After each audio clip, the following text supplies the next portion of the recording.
Good morning प्यारे बच्चों।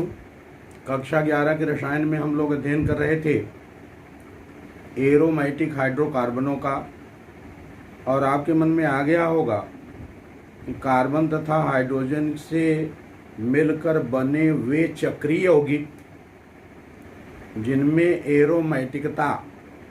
Aromaticity का गुण विद्यमान रहता है, उन्हें एरोमेटिक हाइड्रोकार्बन कहते हैं। एरोमेटिकता के अंतर्गत कौन कौन से गुण आते हैं, आपको जानकारी हुई। ये विशेष प्रकार के रुचिकर गंधयुक्त होते हैं। कार्बन की प्रतिशत मात्रा इनमें अधिक रहती है।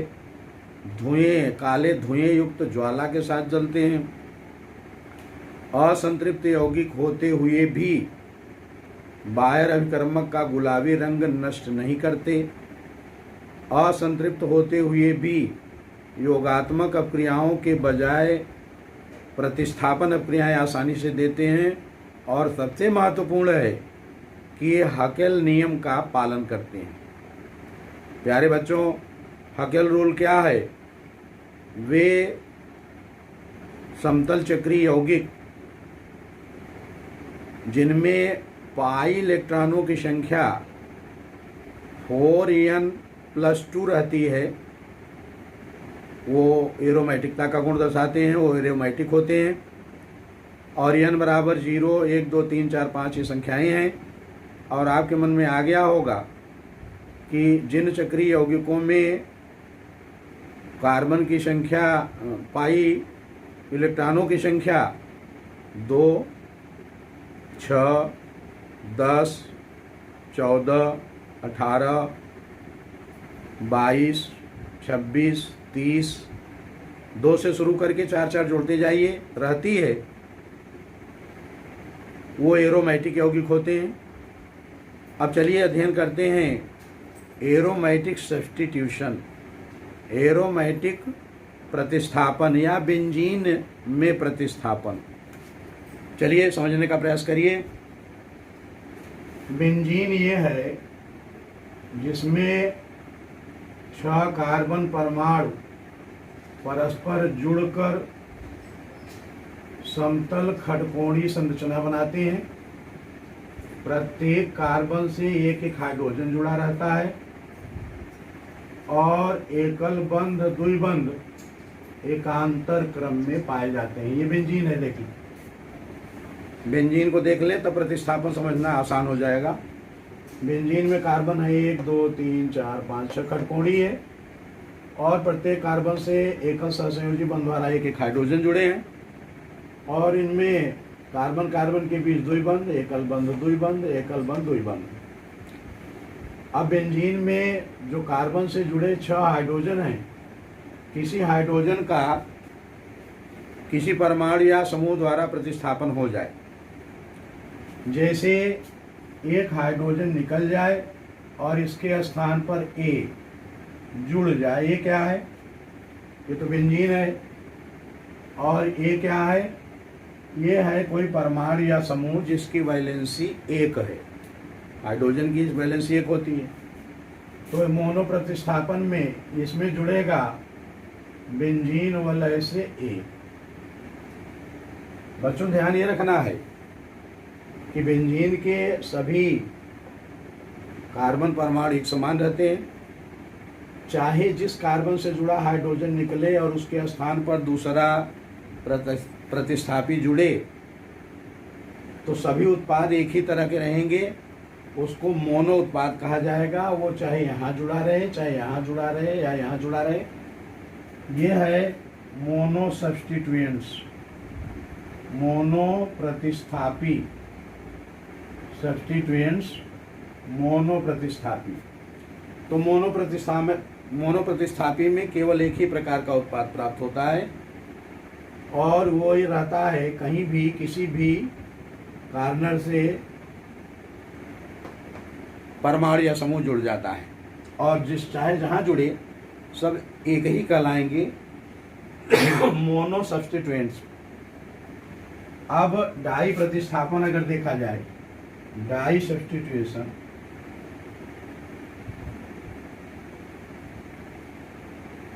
डाई प्रतिस्थापन।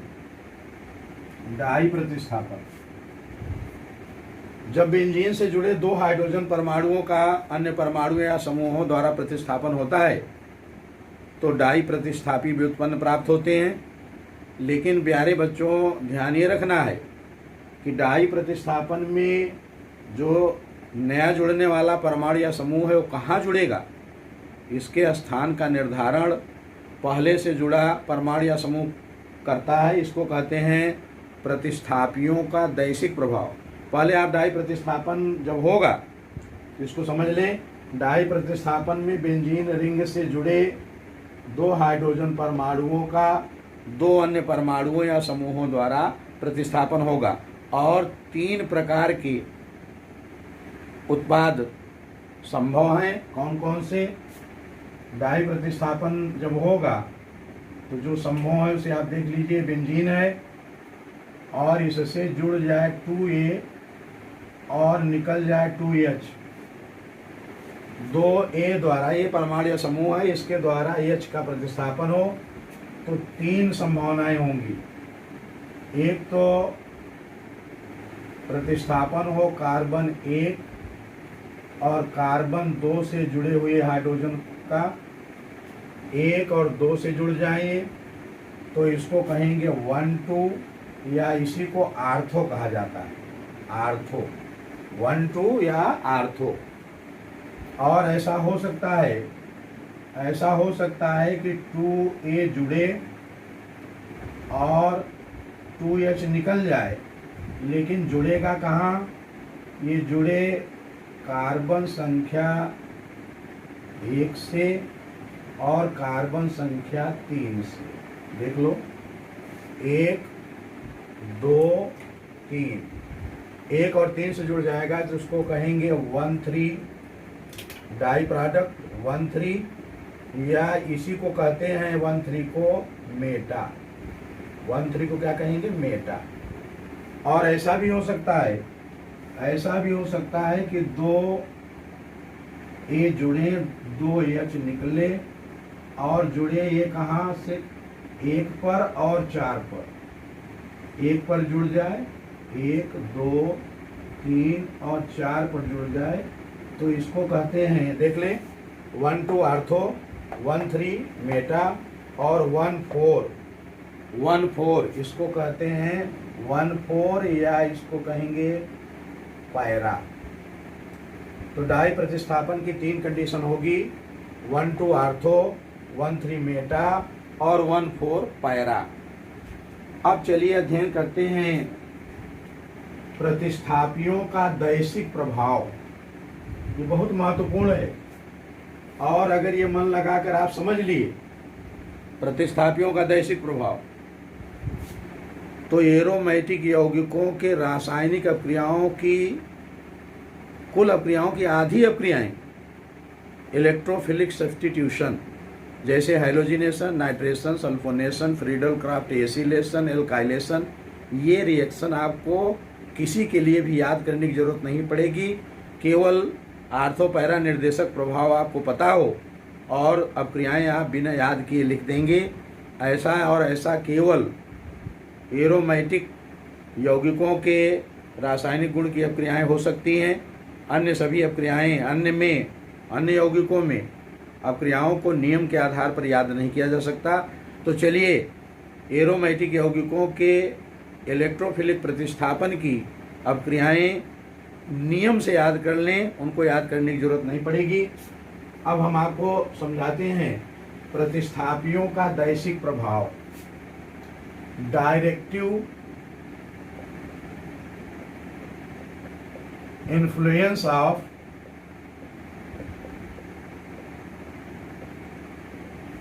सब्स्टिट्यूएंट्स।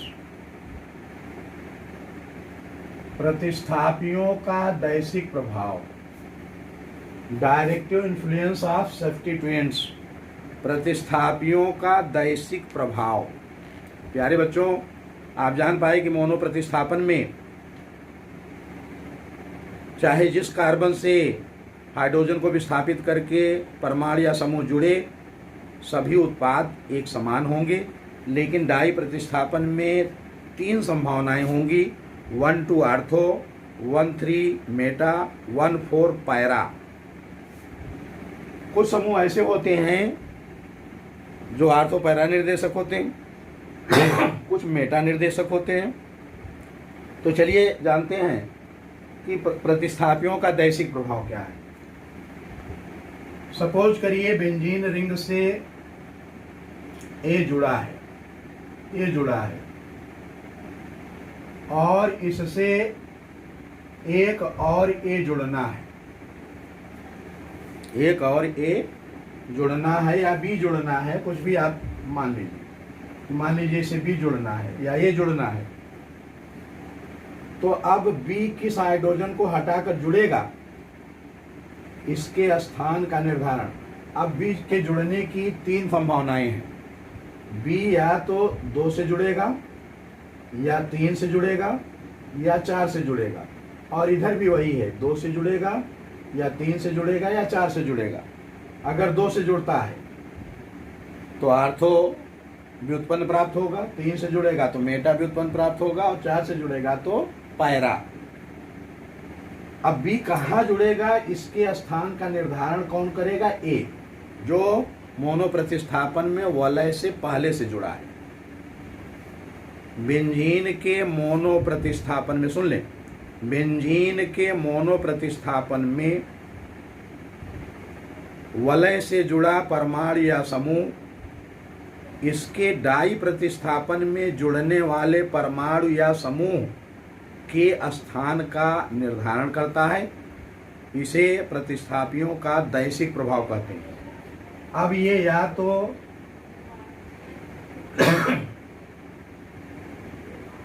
कार्बन संख्या 2 पर जुड़ने के लिए बाध्य करेगा और या तो 4 पर बाध्य करेगा, समझो। या अगर ऐसा करता है कि ये 2 पर और 4 पर जुड़ने के लिए बाध्य करेगा तो ये आर्थो है, आर्थो उत्पाद है, और ये पैरा उत्पाद है। तो इसमें ए हुआ आर्थो पैरा निर्देशक, आर्थो पैरा निर्देशक। और यदि एक दूसरी कंडीशन समझिए कि इसमें वलय से मोनो प्रतिस्थापन में ये जुड़ा है और डाई प्रतिस्थापन में बी को जुड़ना है, और ये इसे कार्बन संख्या 3 पर जुड़ने के लिए बाध्य करता है, 3 पर जुड़ने के लिए बाध्य करता है। देख लें, यहाँ तो 2 और 4 से बाध्य किया तो आर्थो पैरा निर्देशक है, ए है आर्थो पैरा निर्देशक। और यदि ए कार्बन संख्या 3 पर जुड़ने के लिए बाध्य किया तो ये होगा मेटा निर्देशक, ये मेटा निर्देशक। देखिए ये आर्थो पैरा निर्देशक है और ये मेटा निर्देशक है।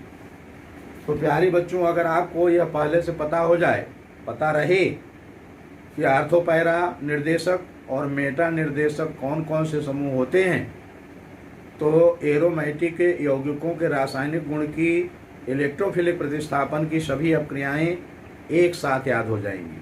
चलिए जानते हैं आर्थो पैरा निर्देशक कौन है। आर्थो पैरा निर्देशक, ortho para directive, ortho para निर्देशक, आर्थो पैरा निर्देशक जो 2 और 4 पर जुड़ने के लिए बाध्य करेंगे। आर्थो पैरा निर्देशक समूह होते हैं सक्रियता वर्धक समूह, जो बेंजीन वलय की सक्रियता को बढ़ा देते हैं। सक्रियता वर्धक समूह ये होते हैं आर्थो पैरा निर्देशक, जैसे R, OR, NH2, OH, X, ये सक्रियता वर्धक समूह हैं और ये आर्थो पैरा निर्देशक हैं। R क्या है? R एल्किल मूलक हैं, जैसे CH3, C2H5, C3H7, C4H9। कोई भी एल्किल मूलक जिसका सामान्य सूत्र रहता है CnH2n+1, जितना कार्बन उसके दुगने से एक अधिक हाइड्रोजन। देख लो कार्बन 1 दुगुना 2 से 1 अधिक 3, कार्बन 2 दुगुना 4 से 1 अधिक 5, कार्बन 3 दुगुना 6 से 1 अधिक 7, 4 दूना 8 1 9। और OR क्या है? OR इन्हीं के पहले अब वो जोड़ते जाएं। OCH3 ये एल्काक्सी समूह है। OC2H5, OC3H7 और आगे क्रमशः OHNH2 ये एमीन समूह है, ये एल्कोहलिक समूह है। और X क्या है? FClBrI ये हाइड्रोजन है। तो प्यारे बच्चों, एल्किल मूलक, एल्काक्सी, एमीन, एल्कोहलिक समूह और हाइड्रोजन ये आर्थो पैरा निर्देशक होते हैं। ये आर्थो पैरा स्थित पर कार्बन संख्या 2 और 4 पर इलेक्ट्रॉन घनत्व बढ़ा देते हैं। जो बेंजीन वलय के कार्बन संख्या 2 और 4 पर इलेक्ट्रॉन घनत्व को बढ़ाते हैं उन्हें सक्रियता वर्धक समूह कहते हैं और वही आर्थो पैरा निर्देशक होते हैं। जैसे समझने का प्रयास करिए, जैसे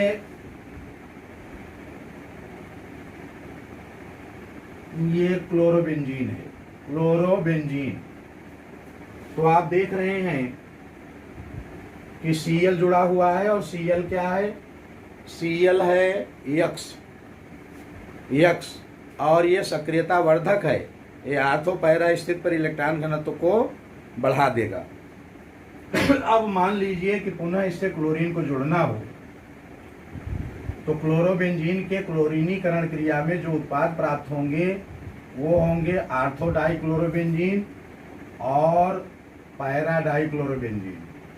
आर्थो डाइक्लोरोबेंजीन, पैरा डाइक्लोरोबेंजीन। देखिए ये आर्थो डाइक्लोरोबेंजीन है, डाइक्लोरोबेंजीन, और दूसरा है पैरा डाइक्लोरोबेंजीन, ये पैरा डाइक्लोरोबेंजीन है।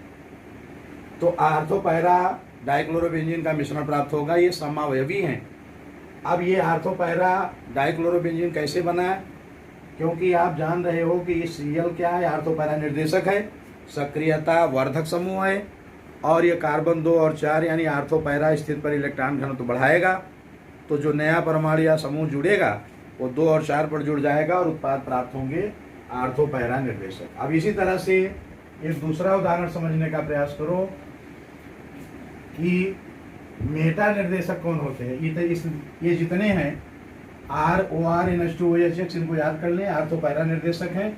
अब मेटा डायरेक्टिव देखिए, मेटा डायरेक्टिव, मेटा निर्देशक समूह उन्हें कहा जाता है जो सक्रियता नाशक एक्टिवेटिंग ग्रुप, एक्टिवेटिंग पहले हम लोग अध्ययन किए, सक्रियता वर्धक, अब कह रहे हैं डीएक्टिवेटिंग ग्रुप, सक्रियता नाशक समूह उन्हें कहा जाता है जो बेंजीन वलय के कार्बन संख्या 2 यानी आर्थो और कार्बन संख्या 4 पैरा पर इलेक्ट्रॉन घनत्व कम कर देते हैं।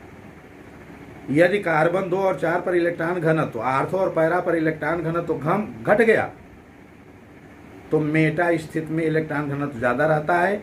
इसलिए जब बेंजीन वलय से कोई डीएक्टिवेटिंग ग्रुप जुड़ा रहता है, डीएक्टिवेटिंग ग्रुप जुड़ा है, जैसे ये ए जुड़ा है और ये डीएक्टिवेटिंग ग्रुप है, तो ये कार्बन 2 और कार्बन 4 पर इलेक्ट्रॉन घनत्व घटा देगा। तो कार्बन संख्या 3 यानी मेटा पर इलेक्ट्रॉन घनत्व अधिक रहेगा। अब अगर इसका डाई प्रतिस्थापन करेंगे, डाई प्रतिस्थापन इसका करेंगे तो उत्पाद प्राप्त होगा मेटा प्रोडक्ट प्राप्त होगा। ए और 3 पर दूसरा ए जुड़ जाएगा, ये मेटा डाई पर। ये मेटा निर्देशक समूह होते हैं जो आर्थो पैरा स्थिति पर इलेक्ट्रॉन घनत्व को घटाते हैं। इनको सक्रियता नाशक समूह कहा जाता है और सक्रियता नाशक समूह मेटा निर्देशक होते हैं। जैसे मेटा निर्देशक में जैसे NO2, इनको याद करें, NO2, SO3H, CHO एल्डिहाइड समूह है, एसिड समूह है। इनको देखिए, NO2, SO3H, CHO, COOH, CN cyanide group, ये सब क्या हैं? ये मेटा निर्देशक हैं।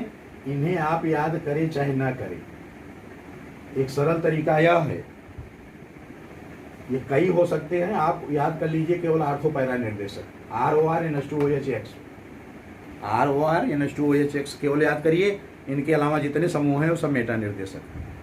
तो प्यारे बच्चों, प्रतिस्थापियों का दैशिक प्रभाव क्या है, आर्थो पैरा निर्देशक और मेटा निर्देशक कौन होते हैं, सक्रियता वर्धक और सक्रियता नाशक कौन होते हैं, ये चर्चा हुई। इन्हें आप ध्यान देंगे, PDF भेज देंगे, नोट्स बनाकर देख लीजिएगा। इसके बाद हम लोग अध्ययन करेंगे बेंजीन का। आज यहीं तक, धन्यवाद।